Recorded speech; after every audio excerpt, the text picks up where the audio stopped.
Assalamualaikum warahmatullahi wabarakatuh. Berita Uronyo. Ketua Komisi 8 DPR RI Yandri Susanto gemarit Kementerian Agama atau Kemenak na gerencana gena pelepah jamaah umroh bak bulan sanyo. Tapi na syarat urang getanyo ja umrah bena aplikasi Peduli Lindungi ata Indonesia yang sinkron ngan aplikasi Tawakalna ata Negara Arab Saudi. Gomnyan kepegah lom bawa sajih gomnyan kali kedua diskusi dengan Menteri Agama dan Dirjen Haji serta Sekjen Kemenak terkait masalahnya.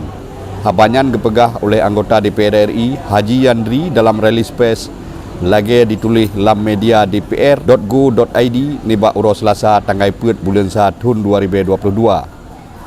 Politikus Partai Panyan gelake bak Kementerian Kesehatan Indonesia untuk bersigra bersinkron aplikasi Lindungi dengan aplikasi Tawakalna atau Negara Arab Saudi.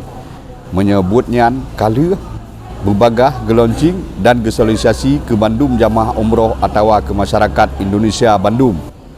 Gomnyan kepegah lom proses sinkronisasi dua aplikasi nyan golom dia nyan singoh jamaah getanyo Indonesia bermasalah wate gejak hubut umroh terus unangronyan. Dengan sinkron aplikasi Peduli Lindungi dengan aplikasi Tawakalna atau Arab Saudi, maka jamaah umroh getanyo mudah bandung urusan wate gepubut umroh di Negara Metuahnya dan mudah mandum urusan di Mekah dengan Madinah. Habanyo gebesampo oleh Ilyas bin Ismail, Freelance News.